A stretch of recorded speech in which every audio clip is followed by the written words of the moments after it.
বিসমিল্লাহির রহমানির রহিম। শুরু করছি বাংলাদেশ বিষয়াবলীর খুবই গুরুত্বপূর্ণ অধ্যায়, দ্বিতীয় অধ্যায়, যেখানে আলোচনা করা হয়েছে বাংলাদেশের কৃষিজ সম্পদ, শস্য উৎপাদন এবং এর বহুমুখীকরণ, খাদ্য উৎপাদন ও ব্যবস্থাপনা সম্পর্কে আমরা আজকে বিস্তারিত আলোচনা করব। কারণ বাংলাদেশের কৃষিজ সম্পদ এই অধ্যায়টি থেকে বিভিন্ন প্রতিযোগিতামূলক পরীক্ষা এবং বিভিন্ন সরকারি এবং অন্যান্য পরীক্ষায় এখান থেকে প্রশ্ন অনেক থাকে। সেজন্য আমরা এই অধ্যায়টা আজকে অনেক গুরুত্বের সঙ্গে অধ্যয়ন করব। ওকে, শুরু করছি। বাংলাদেশে জিডিপিতে কৃষিখাতের অবদান 13.35%। কৃষিখাত তিনটি উৎপাদ খাতের সমন্বয়ে গঠিত। 1 নম্বর বনজ সম্পদ, 2 প্রাণী সম্পদ এবং শস্য ও শাকসবজি। এই তিনটি উপখাতের অবদান যথাক্রমে বনজ সম্পদের অবদান 1.64%, প্রাণী সম্পদের অবদান 1.43% এবং শস্য ও শাকসবজি এর অবদান হচ্ছে 3.52%। তাছাড়া মৎস্য খাতের অবদান 3.52%। সূত্র অর্থনৈতিক সমীক্ষা 2020। তবে এখান থেকে আমরা যেটা সবচেয়ে বেশি মনে রাখবো সেটা হচ্ছে বাংলাদেশের কৃষি খাতের অবদান 13.35%। এখন আমরা আলোচনা করব বিগত 5 বছরে জিডিপিতে কৃষি খাতের অবদান। কৃষি খাতের অবদান 15 থেকে 16 অর্থ বছরে ছিল 15.35%, 16 থেকে 17 ছিল 14.74% এবং 17 থেকে 18 ছিল 14.23%, 18 থেকে 19 ছিল 13.65% এবং 19 থেকে 2020 ছিল 13.35%। এটা আমাদের জন্য এখন বর্তমানে গুরুত্বপূর্ণ। বর্তমান অর্থ বছরে 19 থেকে 20 ছিল 13.35%। এটাই এখন বর্তমান বাংলাদেশের জিডিপি কৃষি খাতের অবদান। বিদ্রুপ বিগত 5 বছরের জিডিপিতে কৃষি খাতের অবদান, এগুলো মূল্যায়ন করে দেখা যাচ্ছে ক্রমহ্রাসমান। বিগত 5 অর্থ বছরে জিডিপিতে কৃষি খাতের অবদান ক্রমহ্রাসমান। স্থির মূল্যে দেশজ উৎপাদনে কৃষি খাতের অবদান। উৎপাদন খাত কৃষিজ ও বনজ সম্পদের অবদান 19 থেকে 20 আছে 9.83%, আর মৎস্য সম্পদের অবদান আছে কত? 3.52%। বিদ্রুপ বিগত অর্থ বছরে দেশজ উৎপাদনে কৃষিজ ও বনজ এবং মৎস্য খাতের অবদান ক্রমহ্রাসমান, অর্থাৎ বাংলাদেশের মোট দেশজ উৎপাদনে কৃষি খাতের অবদান ক্রমহ্রাসমান। স্থির মূল্যে দেশজ উৎপাদনে কৃষি খাতের প্রবৃদ্ধির হার। কৃষিজ ও বনজ সম্পদের প্রবৃদ্ধি 19-20 অর্থ বছরে 8.08% এবং মৎস্য সম্পদের আছে 6.10%। বিদ্রুপ বিগত অর্থ বছরে দেশজ উৎপাদনে কৃষি খাতের প্রবৃদ্ধির হার ক্রমহ্রাসমান বা হ্রাস পেয়েছে। বাংলাদেশে এ পর্যন্ত কৃষি শুমারি হয় 6টি। প্রথমটি হয় 1977 সালে, দ্বিতীয়টি 1983 থেকে 84 সালে, তৃতীয়টি 1996 থেকে 97 সালে, চতুর্থ 11 থেকে 25 মে 2008, পঞ্চম 9 থেকে 24 ফেব্রুয়ারি 2018 এবং সর্বশেষ ষষ্ঠ কৃষি শুমারি অনুষ্ঠিত হয় 2019 সালের 9 থেকে 20 জুন। 1960 সালে প্রথমবার নমুনা আকারে দেশে কৃষি শুমারি হয়। স্বাধীনতা পরবর্তী বাংলাদেশে প্রথম কৃষি শুমারি হয় 1977 সালে, আর দেশে প্রথম পূর্ণাঙ্গ কৃষি শুমারি হয় 2008 সালে। ষষ্ঠ কৃষি শুমারি 2019 এর প্রতিপাদ্য ছিল কৃষি শুমারি সফল করি, সমৃদ্ধ বাংলাদেশ গড়ি। ষষ্ঠ কৃষি শুমারিতে 14টি বিষয়ে প্রাথমিক শুমারি করা হয়। ষষ্ঠ কৃষি শুমারি 2019 অনুযায়ী আমরা যে বিষয়গুলো জানতে পারবো, দেশে কৃষির উপর নির্ভরশীল পরিবার আছে 46.61%, মোট ভূমিহীন পরিবার আছে 11.33%। বাংলাদেশে মোট খানা 3,55,33,000, কৃষিখানে 1,05,63,000। এটা আমরা জানার চেষ্টা করবো, মনে রাখার চেষ্টা করবো। বাংলাদেশে মোট খানা আছে 3,55,33,000।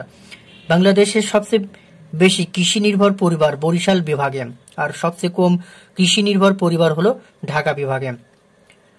আবাদি জমির পরিমাণ 0.05 একর বা তার বেশি হলে সেই খানাকে কৃষিখানা হিসেবে ধরা হয়, আর যাদের কোনো ধরনের জমি নেই সেই খানা হলো ভূমিহীন খানা।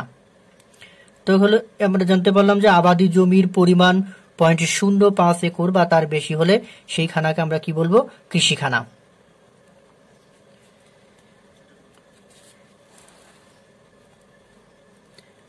বর্তমানে বাংলাদেশের শীর্ষ ফসল উৎপাদনকারী জেলা 2020 সালের মে মাসে প্রকাশিত হয় কৃষি পরিসংখ্যান বর্ষগ্রন্থ 2019।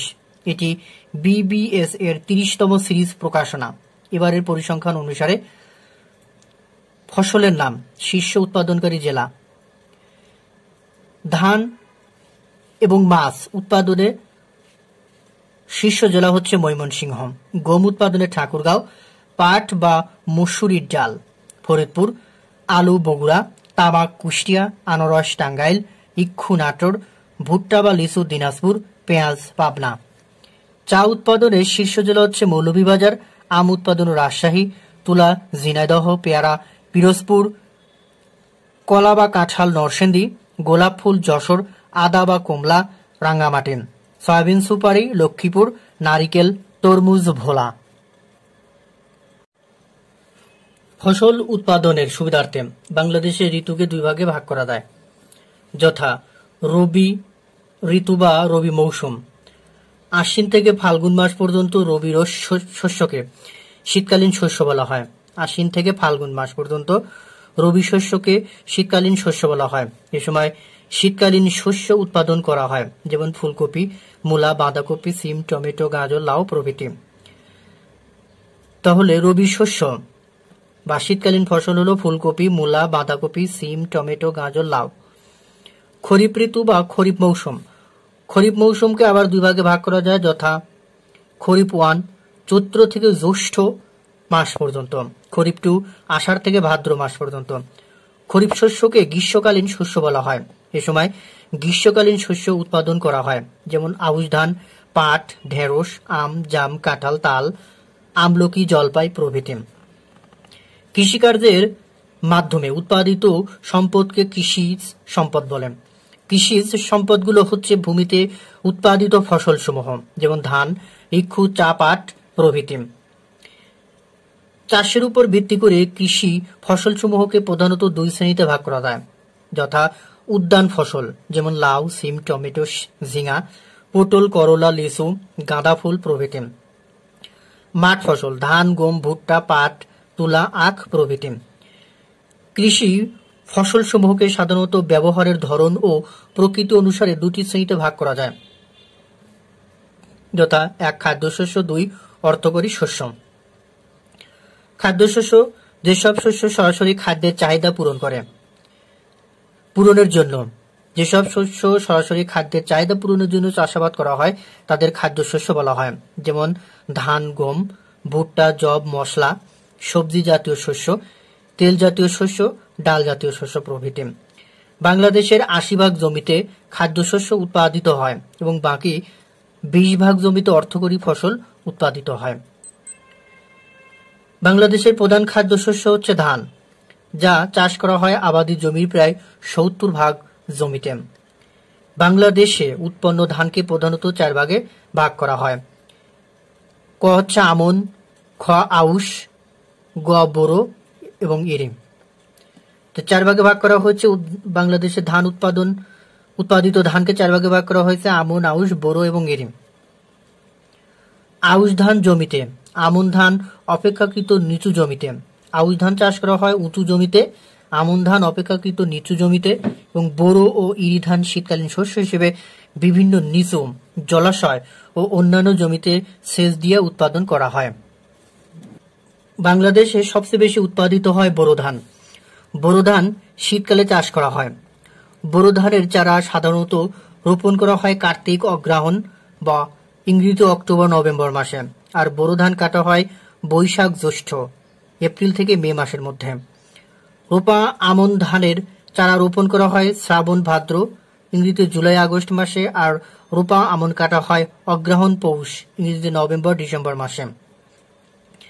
তাহলে আমরা জানতে পারলাম বাংলাদেশে বেশি উৎপাদিত হয় কোন ধান? বোরো ধান, যা শীতকালে চাষ করা হয়। বাংলাদেশে তাড়াতাড়ি উৎপন্ন হয় আউশ ধান। আউশ ধানের চারা রোপণ করা হয় চৈত্র বৈশাখ বা মার্চ থেকে এপ্রিল মাসে, আর আউশ ধান কাটা হয় ভাদ্র আশ্বিন, যেটা ইংরেজিতে আগস্ট এবং সেপ্টেম্বর মাসে। এই ধান সাধারণত সারা বছর চাষ করা যায়। বাংলাদেশের বাসন্তিক ধান বলা হয় বোরো ধানকে।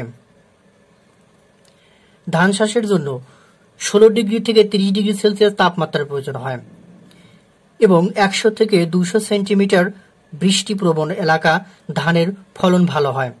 নদী অববাহিকায় পলিমাটি ধান চাষের জন্য বিশেষ উপযোগী, এজন্য বাংলাদেশে সর্বত্রই ধান জন্মে। চাল উৎপাদনে বাংলাদেশ বিশ্বে তৃতীয়, প্রথম চীন, দ্বিতীয় ভারত। 2019-20 অর্থ বছরে চাল উৎপাদনের লক্ষ্যমাত্রা ছিল 454.04 লাখ মেট্রিক টন। আমন, আউশ ও বোরো বাংলাদেশের চাল উৎপাদন মৌসুম। আমন, আউশ ও বোরো বাংলাদেশের চাল উৎপাদন মৌসুম। ব্রিসাইল ও ইরাটম উন্নত জাতের ধান। পূর্বাসী ধান বাংলাদেশে আনা হয় চীন থেকে। জয়দেবপুরে বাংলাদেশ ধান গবেষণা ইনস্টিটিউট BPRRI বিরি প্রতিষ্ঠিত হয় 1970 সালে। বিরি প্রতিষ্ঠিত হয় জয়দেবপুরে 1970 সালে। উদ্ভাবিত প্রথম ধান BR1। বাংলাদেশের সবচেয়ে বেশি চালকল রয়েছে নওগাঁতে। কুষ্টিয়ার খাজানগর চাতলার জন্য বিখ্যাত। বাংলাদেশে সর্বপ্রথম যে উপসি ধান চালু হয় এখনো বর্তমান আছে ইরি 8, জিঙ্ক সমৃদ্ধ ধান বিরি 62, এর উদ্ভাবক বাড়ি BRRI। BR33 মঙ্গা এলাকার জন্য উপযোগী, বিরি 46 বন্যা কবলিত এলাকার জন্য উপযোগী। বিরি 33 ও BR11 জোয়ার ভাটা প্রবণ অঞ্চলের জন্য উপযোগী ধান। বাংলাদেশ পরমাণু কৃষি গবেষণা ইনস্টিটিউট কর্তৃক উদ্ভাবিত ধান বিনা 8, যা লবণাক্ততা সহ্য করতে পারে। বাংলাদেশের উৎকৃষ্ট মানের ধান হিসেবে বরিশাল ও পটুয়াখালী অঞ্চলের বালাম, দিনাজপুরের কাটারিভোগ, ময়মনসিংহের বিরই এবং নোয়াখালী ও কুমিল্লা অঞ্চলের কালিজিরা ও চিনিগুড়া বিশেষভাবে উল্লেখযোগ্য। বাংলাদেশের সবচেয়ে বেশি ধান উৎপন্ন হয় ময়মনসিংহ, রংপুর, কুমিল্লা, সিলেট, যশোর, কিশোরগঞ্জ, রাজশাহী, বরিশাল, দিনাজপুর, নোয়াখালী ও বগুড়া অঞ্চলে। তবে রংপুরে আমন ধান ও সিলেটে বোরো ধান ভালো উৎপন্ন হয়। বাংলাদেশের দ্বিতীয় প্রধান খাদ্যশস্য হচ্ছে গম, যা শীতকালে চাষ করা হয়। 1980 সালে বাংলাদেশে কৃষি গবেষণা ইনস্টিটিউটে গম গবেষণা কেন্দ্র প্রতিষ্ঠা করা হয়। 1980 সালে বাংলাদেশ কৃষি গবেষণা ইনস্টিটিউটে গম গবেষণা কেন্দ্র প্রতিষ্ঠা করা হয়। বাংলাদেশের উত্তরাঞ্চলের জেলাগুলো গম চাষের জন্য বিশেষ উপযোগী। ঠাকুরগাঁও, দিনাজপুর, রংপুর, পাবনা, রাজশাহী, কুষ্টিয়া, যশোর, বগুড়া প্রভৃতি অঞ্চলে গম চাষ ভালো হয়। বর্তমানে গম উৎপাদনে বাংলাদেশ বিশ্বের 5ম স্থানে। সূত্র কৃষি পরিসংখ্যান বর্ষ গ্রন্থ, মে 2020। সাধারণত গম চাষের জন্য 16 ডিগ্রি থেকে 22 ডিগ্রি সেলসিয়াস তাপমাত্রা এবং 50 থেকে 75 সেন্টিমিটার বৃষ্টিপাতের প্রয়োজন হয়। এ কারণে বাংলাদেশে বৃষ্টিহীন শীত মৌসুমে পানি সেচের মাধ্যমে গম চাষ ভালো হয়।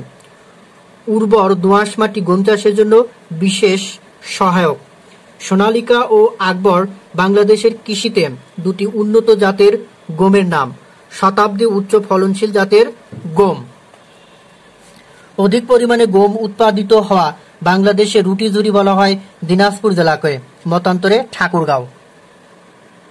বাংলাদেশে উৎপাদিত ডাল জাতীয় খাদ্যশস্যের মধ্যে মুগ, মসুর, ছোলা, মাস, খেসারি, অহর প্রভৃতি অন্যতম। বাংলাদেশে উৎপন্ন তৈলবীজের মধ্যে সরিষা, তিল, তিসি, রেড়ি প্রভৃতি প্রধান। চুয়াডাঙ্গা, ঝিনাইদহ, যশোর প্রভৃতি জেলা ভুট্টা ও পান চাষের জন্য বিখ্যাত। বাংলাদেশে ভুট্টা উৎপাদনের শীর্ষ জেলা দিনাজপুর। বর্ণালী ও শুভ্র উন্নত জাতের ভুট্টা। ব্রাক উদ্ভাবিত হাইব্রিড ভুট্টা উত্তরণ। বাংলাদেশের পার্বত্য চট্টগ্রাম, রংপুর, দিনাজপুর ও রাজশাহী অঞ্চলে ভুট্টা চাষ হয়। পার্বত্য চট্টগ্রাম ও সিলেট অঞ্চলে আনারসের চাষ হয় এবং বৃহত্তর ঢাকা অঞ্চলে বিশেষ করে মুন্সিগঞ্জ, শরীয়তপুর জেলায় আলু চাষ বেশি হয়।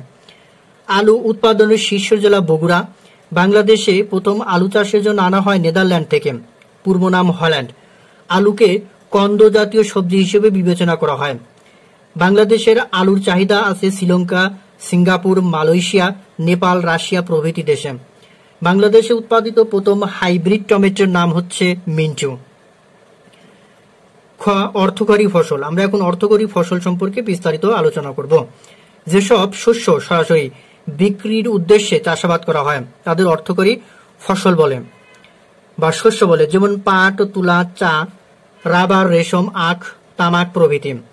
বাংলাদেশের প্রথম অর্থকরী ফসল পাট। পাট উৎপাদনে ভারত বিশ্বের শীর্ষ দেশ এবং বাংলাদেশের অবস্থান দ্বিতীয়। বাংলাদেশে উৎপাদিত পাটকে তিনটি ভাগে ভাগ করা হয়, যথা সাদা, তোষা ও মেস্তা পাট। পাট উৎপাদনে বর্তমানে শীর্ষ জেলা হচ্ছে ফরিদপুর কিংবা রাজবাড়ী। বাংলাদেশে দ্বিতীয় প্রধান রপ্তানি পণ্য পাট ও পাটজাত দ্রব্য। ময়মনসিংহ, ঢাকা, কুমিল্লা অঞ্চলকে বাংলাদেশের পাট বলা হয়। বাংলাদেশের পাট বলা হয় কোন অঞ্চলগুলোকে? ময়মনসিংহ, ঢাকা, কুমিল্লা অঞ্চলকে। পাটের জিন তথা জীবন রহস্য বিন্যাস আবিষ্কার করেন বাংলাদেশের বিজ্ঞানী ডক্টর মাকসুদুল আলম। পাট থেকে জুট পলিমার তৈরির পদ্ধতি আবিষ্কারের পথিকৃৎ কে? বাংলাদেশের বিজ্ঞানী মোবারক আহমেদ খান। পাট থেকে জুট পলিমার তৈরির পদ্ধতি আবিষ্কারের পথিকৃৎ বাংলাদেশের বিজ্ঞানী মোবারক আহমেদ খান। আর ডক্টর মাকসুদুল আলম তিনি অবদান রাখেন পাটের জিন তথা জীবন রহস্য উন্মোচন। একটি কাঁচা পাটের গাইটের ওজন প্রায় 3.5 মণ, প্রায় 3.5 মণ। 6 মার্চ 2016 সালে পাটকে কৃষিপণ্য হিসেবে ঘোষণা করা হয়। পাটকে কবে কৃষিপণ্য হিসেবে গণনা করা হয়? 6 মার্চ 2016। বর্তমানে পণ্যের পাটজাত মোড়ক ব্যবহার বাধ্যতামূলক করা হয়েছে 19টি পণ্যের ক্ষেত্রে। পাটজাত মোড়ক ব্যবহার বাধ্যতামূলক করা হয়েছে 19টি পণ্যের ক্ষেত্রে। পাট ও তুলার সংমিশ্রণে এক ধরনের কাপড়কে জুটন বলে, যেখানে 70% পাট এবং 30% তুলা থাকে। এটি আবিষ্কার করেন ডক্টর মোহাম্মদ সিদ্দিকুল্লাহ। পাট থেকে জুটন আবিষ্কার করে ডক্টর মোহাম্মদ সিদ্দিকুল্লাহ। বাংলাদেশে প্রথম চা বাগান প্রতিষ্ঠিত হয় 1840 খ্রিস্টাব্দে চট্টগ্রামের ক্লাব এলাকায় এবং বাংলাদেশে বাণিজ্যিকভাবে চায়ের চাষ শুরু হয় 1854 খ্রিস্টাব্দে সিলেটের মালনীছড়ায়। সূত্র বাংলাদেশ চা বোর্ড, ডিসেম্বর 2020। বাংলাদেশে মোট চা বাগানের সংখ্যা 167টি। এর মধ্যে মৌলভীবাজারে আছে 91টি, হবিগঞ্জে 25টি, সিলেটে 19টি এবং চট্টগ্রামে 21টি। রাঙামাটিতে আছে 2টি, পঞ্চগড়ে 8টি এবং ঠাকুরগাঁওয়ে 1টি করে চা বাগান রয়েছে। সূত্র বাংলাদেশ চা বোর্ড। বাংলাদেশে অর্গানিক চা উৎপাদন শুরু হয়েছে পঞ্চগড়ে। সিলেটে প্রচুর চা জন্মাবার কারণ পাহাড় ও প্রচুর বৃষ্টি। বাংলাদেশের দ্বিতীয় প্রধান অর্থকরী ফসল হচ্ছে চা। চায়ের আদি নিবাস হচ্ছে চীন দেশ। বাংলাদেশে 2019 সালে প্রথম অর্গানিক চা রপ্তানি করে। বাংলাদেশ 2019 সালে প্রথম অর্গানিক চা রপ্তানি করে কোন দেশে? জাপানে। অর্গানিক চাষের আরেক নাম হচ্ছে মিনা চা। অর্গানিক চায়ের আরেক নাম হচ্ছে মিনা চা। বাংলাদেশ চা গবেষণা কেন্দ্র কোথায় অবস্থিত? মৌলভীবাজার জেলার শ্রীমঙ্গলে। আর চা বোর্ড প্রতিষ্ঠিত হয়েছে চট্টগ্রামে। টি মিউজিয়াম, চা জাদুঘর অবস্থিত শ্রীমঙ্গলে। চায়ের প্রথম নিলাম ঘর স্থাপিত হয় চট্টগ্রামে 1949 সালে। দ্বিতীয় নিলামঘর স্থাপিত হয় শ্রীমঙ্গল, মৌলভীবাজারে। বাংলাদেশে বর্তমানে যেসব এলাকায় চা উৎপন্ন হয়: মৌলভীবাজার শীর্ষে, হবিগঞ্জ, সিলেট, ব্রাহ্মণবাড়িয়া, চট্টগ্রাম, রাঙামাটি, পঞ্চগড়। দেশে উৎপাদিত চায়ের প্রায় 65% রপ্তানি করা হয়। বাংলাদেশের চা সবচেয়ে বেশি রপ্তানি করা হয় পাকিস্তান, দ্বিতীয় আফগানিস্তান। দেশে প্রথম উৎপাদিত উন্নত জাতের চা বিটি চা, বিটি 12। দেশে প্রথম উৎপাদিত উন্নত জাতের চায়ের নাম হচ্ছে বিটি 12। 1961 খ্রিস্টাব্দে বাংলাদেশের প্রথম রাবার বাগান করা হয়। 1961 খ্রিস্টাব্দে বাংলাদেশে প্রথম রাবার বাগান করা হয়, যেটি কক্সবাজারের আমুতে অবস্থিত। বাংলাদেশে বেশি রাবার উৎপন্ন হয় অধিক বৃষ্টিপাত যুক্ত অঞ্চল চট্টগ্রাম, পার্বত্য চট্টগ্রাম এবং সিলেটে। বর্তমানে বন শিল্প কর্পোরেশনের অধীনে 18টি রাবার বাগান রয়েছে। রাবার জোন আছে 3টি, যথা চট্টগ্রাম, মধুপুর এবং সিলেট। মধুপুর টাঙ্গাইলের মধ্যে অবস্থিত। বাংলাদেশে রাবার শিল্পকে সাদা সোনা বলা হয়। সাদা সোনা বলা হয় কাকে বলা হয়? রাবার শিল্পকে। আর হোয়াইট গোল্ড বা সাদা স্বর্ণ বলা হয় চিংড়ি মাছকে। বাংলাদেশে তামাক চাষ বেশি হয় কুষ্টিয়া, রংপুর, দিনাজপুর, রাজশাহী ও পাবনা অঞ্চলে। তামাক চাষ কুষ্টিয়া, রংপুর, দিনাজপুর, রাজশাহী ও পাবনা অঞ্চলে। বাংলাদেশে কুষ্টিয়ার কয়েকটি গ্রামকে বলা হয় গোল্ডেন ভিলেজ তামাক চাষের জন্য। বাংলাদেশে আখ চাষ বেশি হয় নাটোর, রংপুর, দিনাজপুর, রাজশাহী, পাবনা, চুয়াডাঙ্গা, ময়মনসিংহ অঞ্চলে।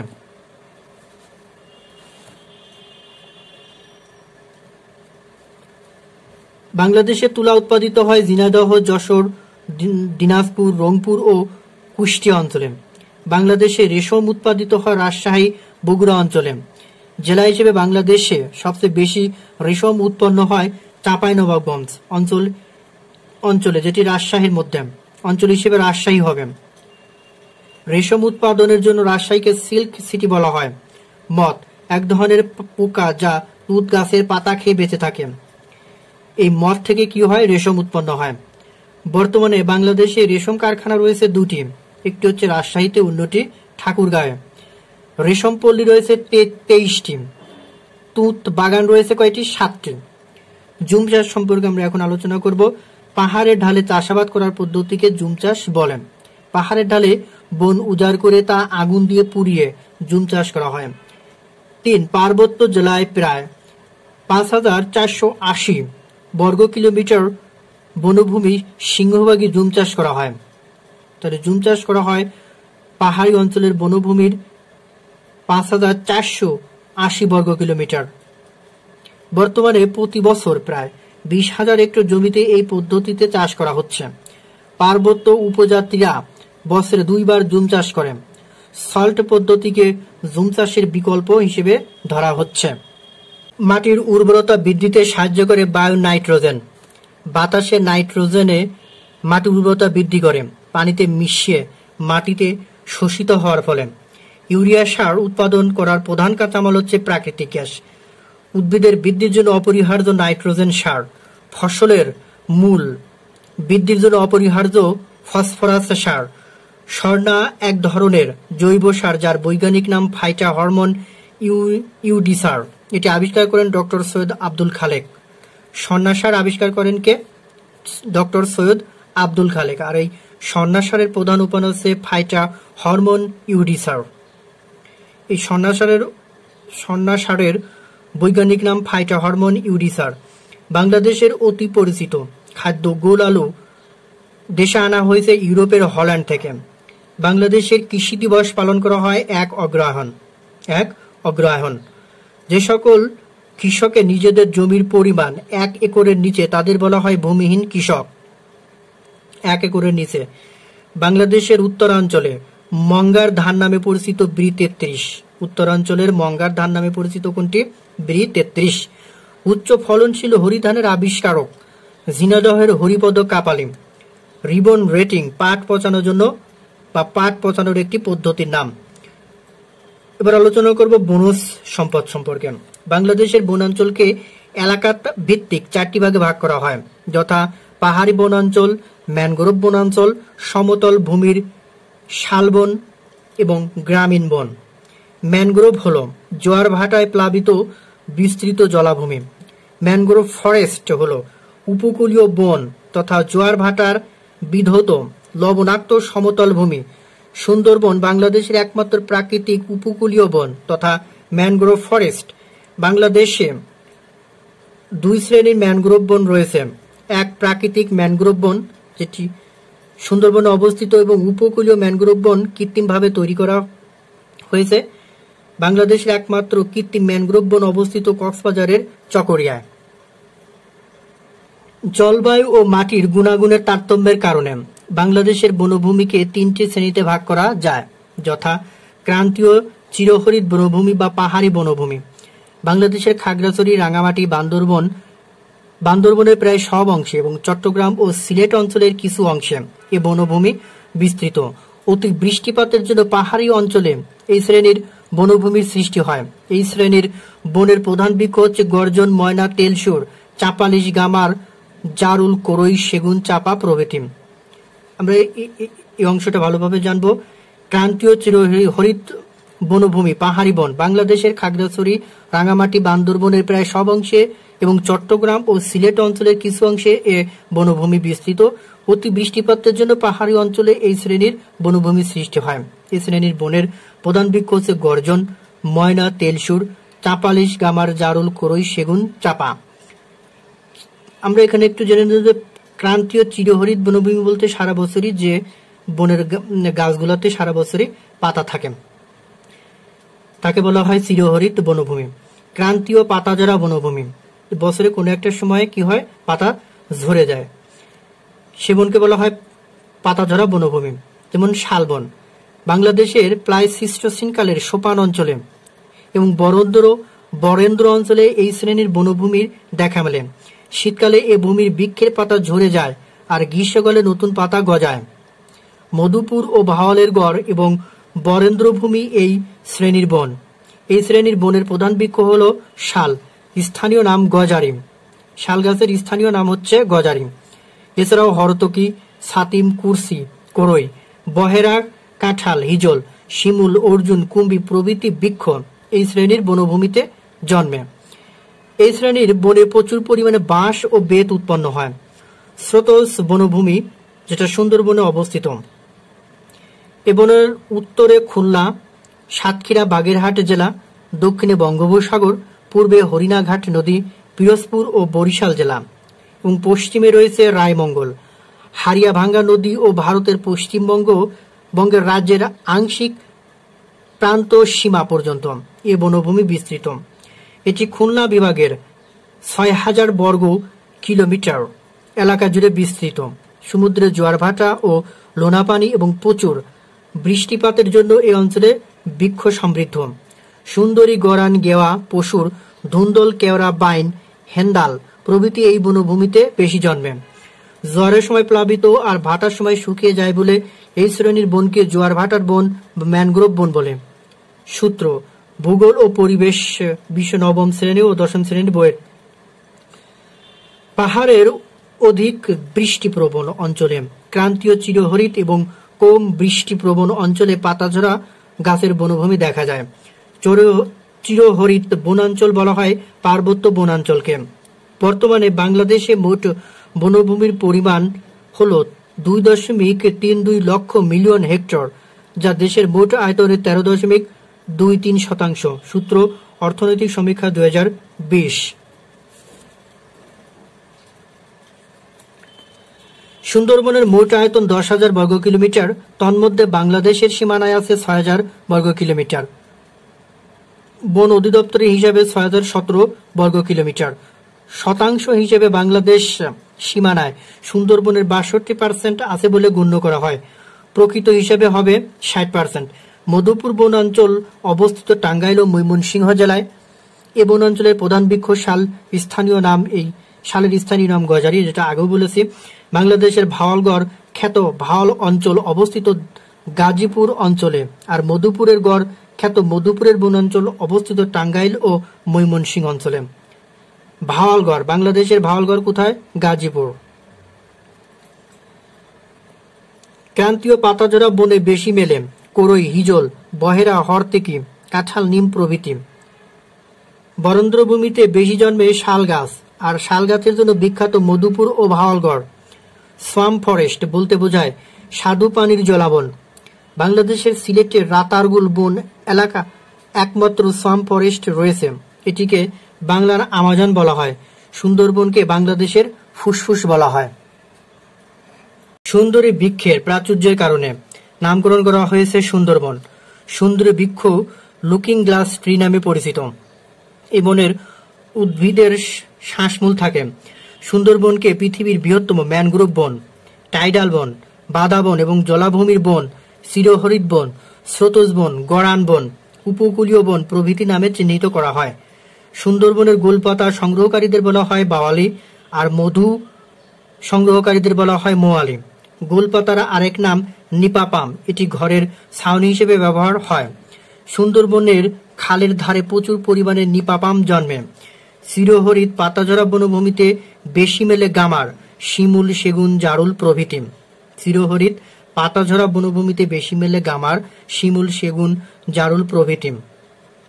সুন্দরবনের পশ্চিম পাশ দিয়ে প্রবাহিত হয়েছে রায়মঙ্গল এবং হারিয়াভাঙ্গা নদী।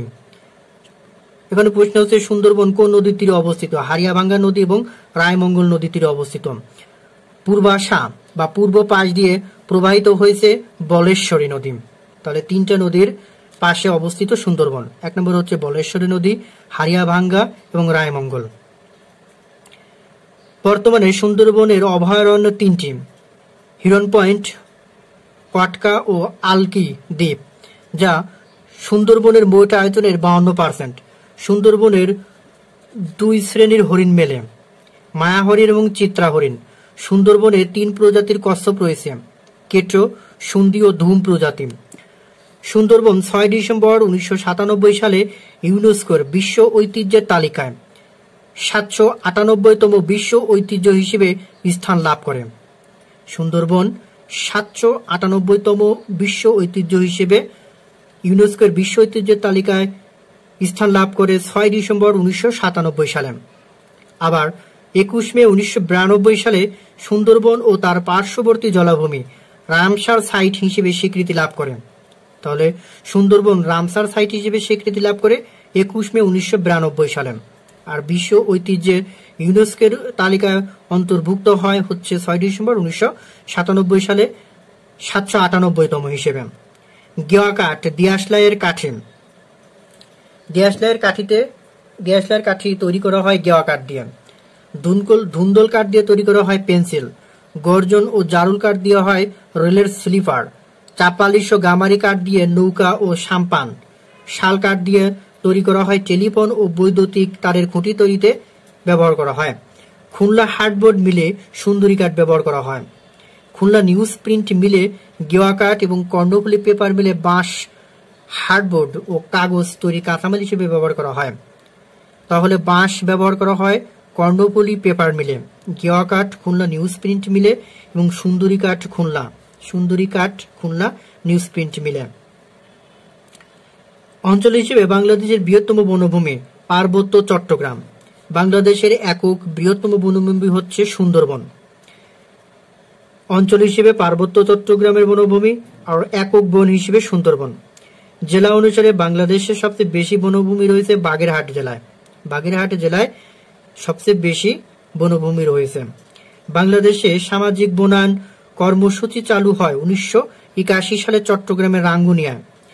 বাংলাদেশে উপকূলীয় বনায়ন কর্মসূচি শুরু হয় 1965 সালে। বাংলাদেশে উপকূলীয় সবুজ বেষ্টনীর আওতায় রয়েছে উপকূলীয় 10টি জেলা, আর এই সবুজ বেষ্টনী এলাকার বনাঞ্চলকে প্যারা বনও বলা হয়ে থাকে।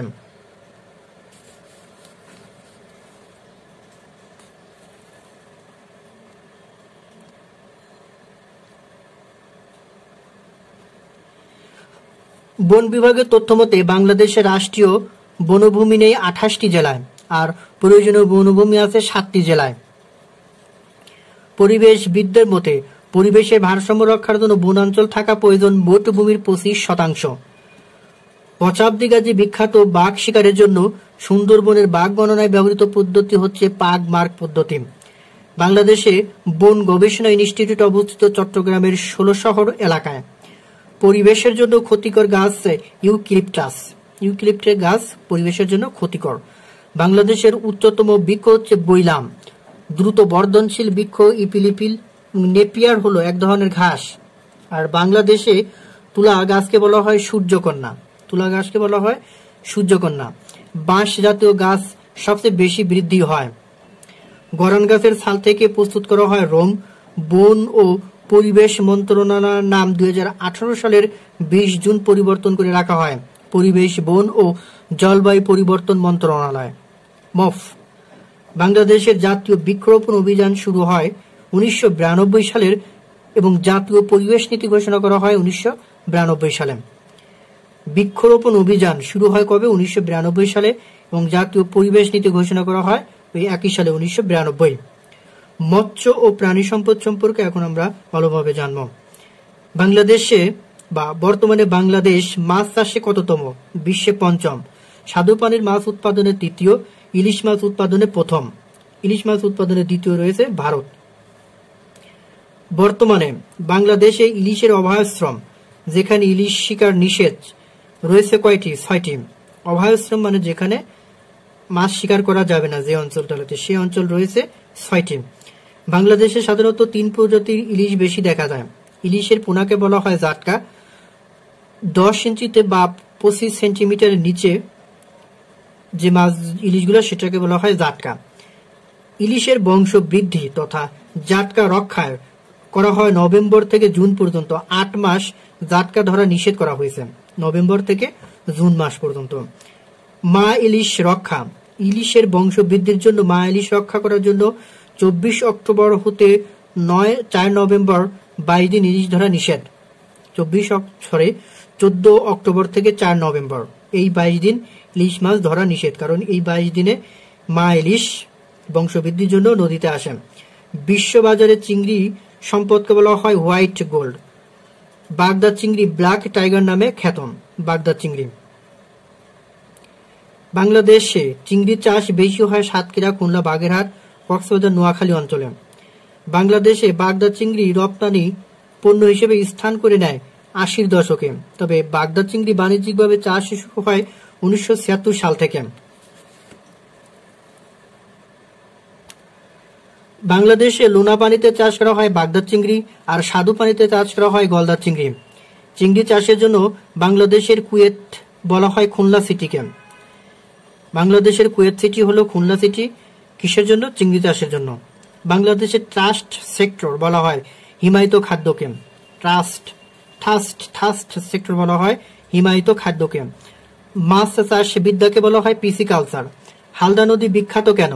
কারণ প্রাকৃতিক মৎস্য প্রজনন কেন্দ্র হিসেবে এটি বাংলাদেশের একমাত্র প্রাকৃতিক মৎস্য কেন্দ্র। আর সোনাদিয়া দ্বীপ বেশি প্রসিদ্ধ সামুদ্রিক মাছের শিকারের জন্য। দুবলাচর বিখ্যাত মাছ ও শুটকির জন্য। রাস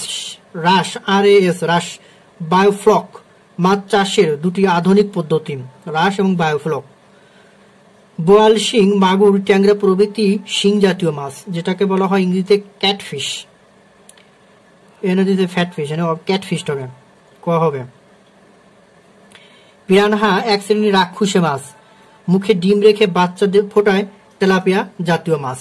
বাংলাদেশের মৎস্য আইনে রুই জাতীয় মাছের পোনা মারা নিষেধ, 23 সেন্টিমিটারের কম দৈর্ঘ্যের।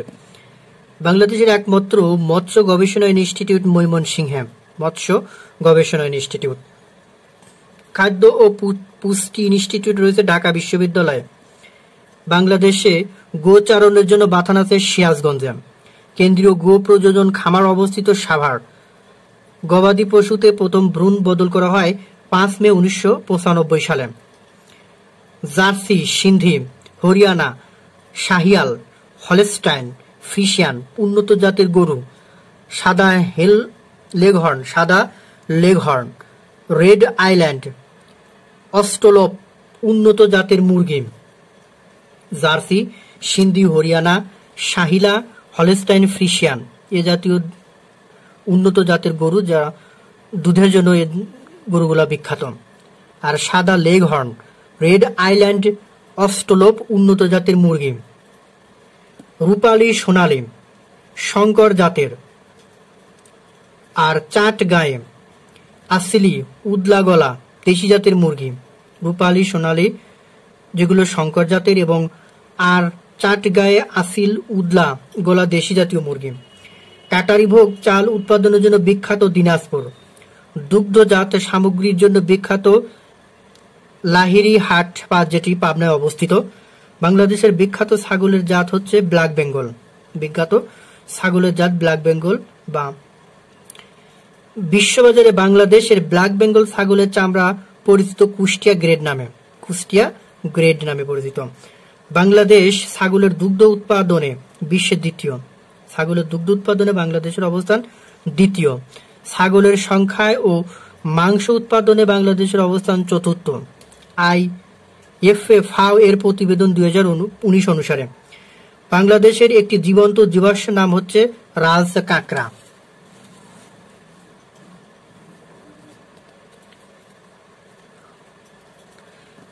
কৃষি উৎপাদন ও ব্যবস্থাপনা সম্পর্কে এখন আলোচনা করব। বাংলাদেশে কৃষিভিত্তিক প্রতিষ্ঠান, ইনস্টিটিউট ও গবেষণা কেন্দ্র। 1 নম্বর রয়েছে বাংলাদেশ কৃষি গবেষণা ইনস্টিটিউট বাড়ি, যেটি জয়দেবপুর গাজীপুরে অবস্থিত। বাংলাদেশ ধান গবেষণা ইনস্টিটিউট, যেটি বিড়ি অবস্থিত জয়দেবপুর গাজীপুর। বাংলাদেশ পরমাণু কৃষি গবেষণা ইনস্টিটিউট বিনা, অবস্থিত ময়মনসিংহে, পরমাণু কৃষি গবেষণা। বাংলাদেশ পাট গবেষণা ইনস্টিটিউট কোথায়? বাংলাদেশ পাট গবেষণা ইনস্টিটিউট রয়েছে মানিকপে অ্যাভিনিউ, ফার্মগেট, ঢাকাতে। বাংলাদেশ সুগার ক্রপ গবেষণা ইনস্টিটিউট হচ্ছে ঈশ্বরদী, পাবনা। বাংলাদেশ চা গবেষণা ইনস্টিটিউট শ্রীমঙ্গল, সিলেটে। বাংলাদেশ প্রাণী সম্পদ গবেষণা ইনস্টিটিউট সাভার, ঢাকা, প্রাণী সম্পদ গবেষণা। বাংলাদেশের রেশম গবেষণা ও প্রশিক্ষণ ইনস্টিটিউট নিশ্চয়ই রাজশাহী। বাংলাদেশ মৌমাছি পালন ইনস্টিটিউট রয়েছে ঢাকায়। বাংলাদেশ আম গবেষণা কেন্দ্র চাঁপাইনবাবগঞ্জ। বাংলাদেশ মশলা গবেষণা কেন্দ্র শিবগঞ্জ, বগুড়া। বাংলাদেশ ডাল গবেষণা কেন্দ্র Ishwardi, Pabna.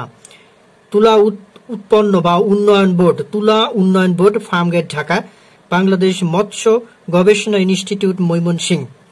Bangladesh fisheries training institute বা মৎস্য প্রশিক্ষণ কেন্দ্র চাঁদপুরে। মৎস্য গবেষণা ইনস্টিটিউট রয়েছে ময়মনসিংহে, আর ট্রেনিং ইনস্টিটিউট অবস্থিত চাঁদপুর। বাংলাদেশের চিনি ও খাদ্য শিল্প কর্পোরেশন দিলকুশা, ঢাকাতে অবস্থিত।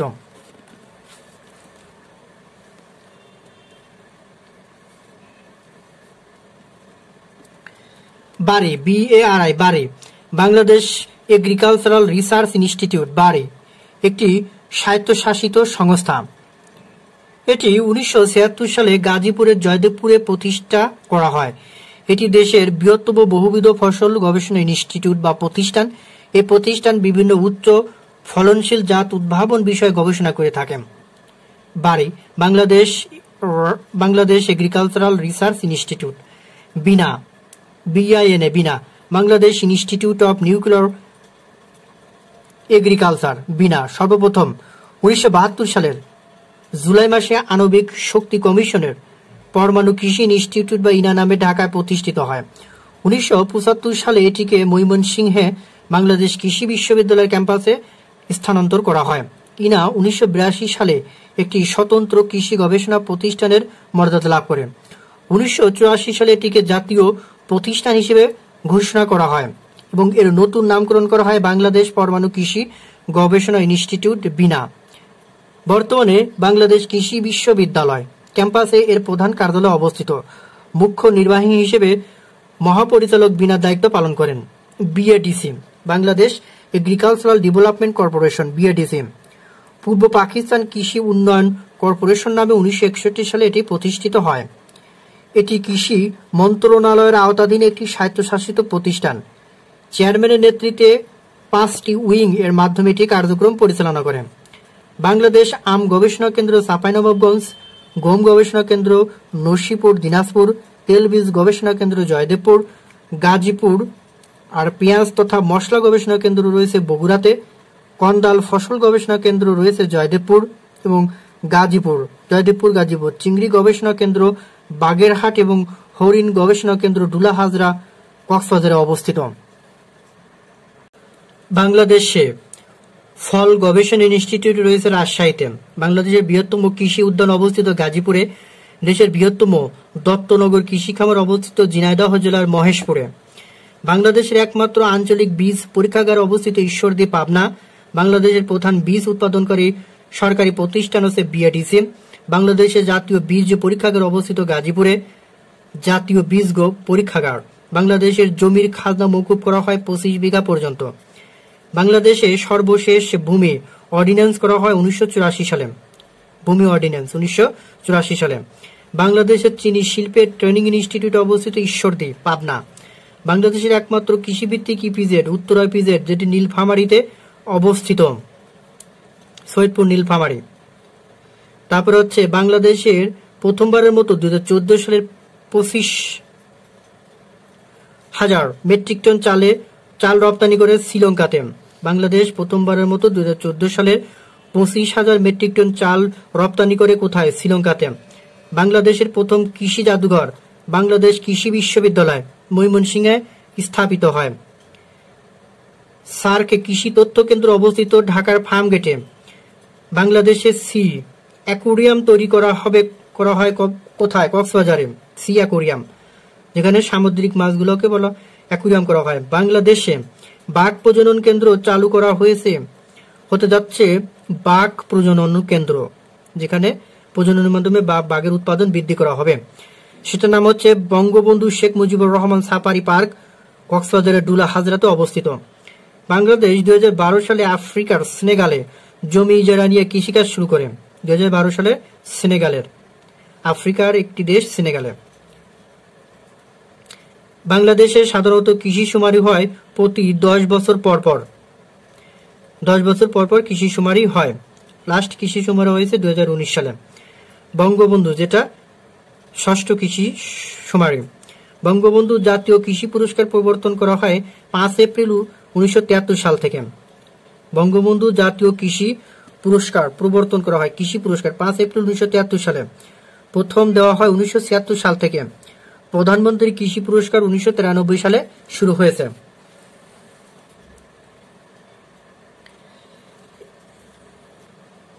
এবার জানবো বিভিন্ন ফসলের উন্নত জাত। এই পাঠটা অত্যন্ত জরুরি, কারণ এখান থেকে সব সময় যে কোনো পরীক্ষায় প্রশ্ন থাকেই। বিভিন্ন ফসলের উন্নত জাত সম্পর্কে জানবো। প্রথম হচ্ছে ধান।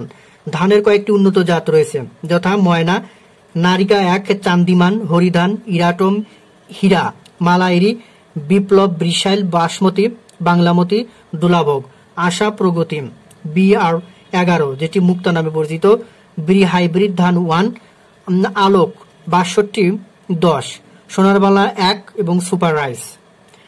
গমের কয়েকটি উন্নত জাত হচ্ছে আনন্দ, আকবর, কাঞ্চন, বরকত, বলাকা, দোয়েল, সোনালিকা, অগ্রণী, শতাব্দী, জপাটিবাদ, ইনিয়া 66।